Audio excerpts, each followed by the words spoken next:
आरसा सरकारी हाईस्कूल सुवर्ण जयंती समारोह द्वितीय दिवस छात्र छात्री भविष्य को उज्जवल करिथाए शिक्षानुष्ठान आलोकवर्तिका सदृश होता है शिक्षानुष्ठान। यह आलोकर प्रदीप छात्र छात्री भविष्य को उज्जवल करिथाए बोली तिहिरी ब्लॉक मुकुंदपुर पंचायत स्थित आरसा सरकारी हाईस्कूल सुवर्ण जयंतीर द्वितीय दिवसर सांध्य अधिवेशन में मुख्य अतिथि भाव बाचस्पति सुरम पाढ़ी जोगदे कहिसेंति। पुरातन छात्र छात्री एवं सुवर्ण जयंती कमिटी पक्षर शनिवार अपराह्न अनुष्ठित यह समारोह में कमिटीर साधारण संपादक सुषम कुमार बारिक पौरोहित्य करथिले। मुख्य वक्ता भाव उच्च शिक्षा मंत्री सूर्यवंशी सूरज जोगदे शिक्षा ही जीवनर मूलमंत्र बोली कहिथिले। बरेण्य अतिथि भाव विदुस्मिता दास मंत्री और हिमांशु भूषण खटुआ जोगदे वक्तव्य देथिले।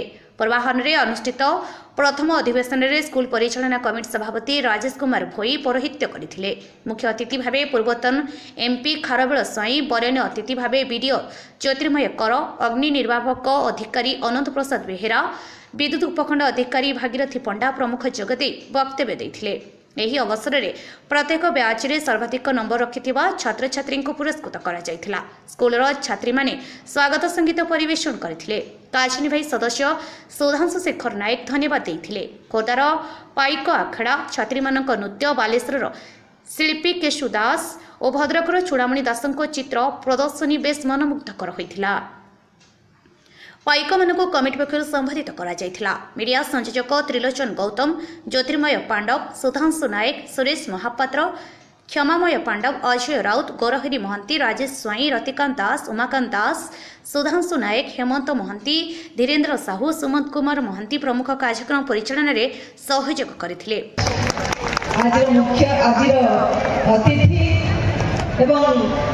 अतिथि नुहे मु तो जहाँ अनुभव कली प्रत्येक भितर प्रत्येक मन जी निजर एक छाप छाड़ी जाए श्रद्धा एवं श्रद्धार सहित समस्त जो भाव स्वागत करती मोर माननीय मंत्री सूर्यवंशी सूरज महोदय, मंच में उपस्थित योग्यतम पुओ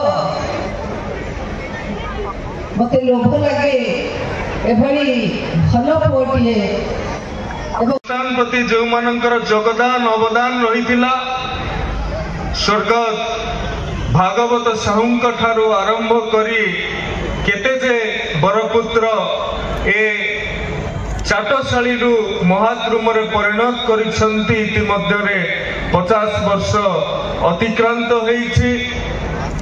ये माटी रे सारस्वत साधना होईछि। ये माटी राजनेता मानकर एंतुड़ीशाल कहले अत्युक्ति हेब नहीं। तेणु ये जो सुवर्ण जयंती कार्यक्रम आज पालित हो आसुछि, मु आयोजक मानंकु जेते धन्यवाद देले कम हेब, पुरातन छात्र छात्री मानंकु जेते धन्यवाद देले कम हेब।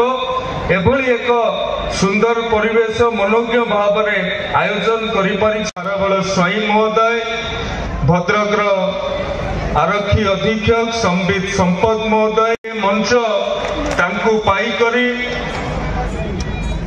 ए मंचर गौरव बढ़ी।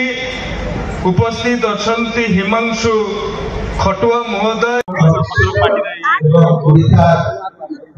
स्वर्गत भागवत साहूंकर गाँ चाटशाली आज एक विशाल बटवृक्ष परिणत एवं सुवर्ण जयंती पालन होती। उपस्थित जनता से जो भाव जो गंभीर उपस्थिति परिचय बताऊँ जे अंचलवासी निश्चित भाव में अनुष्ठान सहित अच्छा एवं अनुष्ठान को बहुत निकट देखुं यार किभली उन्नति हम चाहते।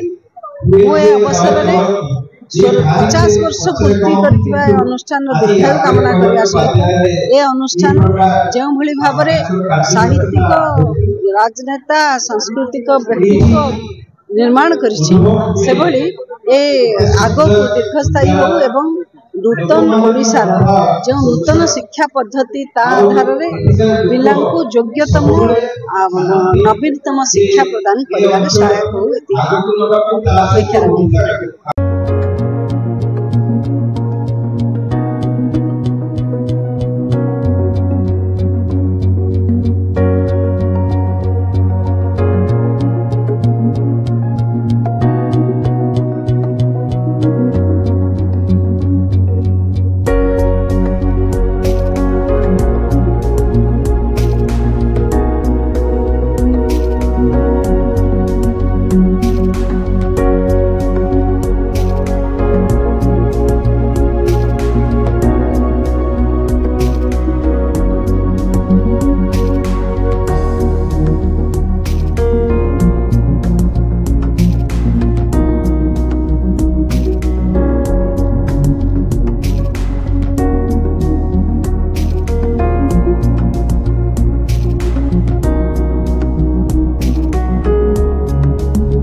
भद्रक तिहिडीरू विभूतिभूषण ग्रहचार्य रिपोर्ट अपराह्न लाइव।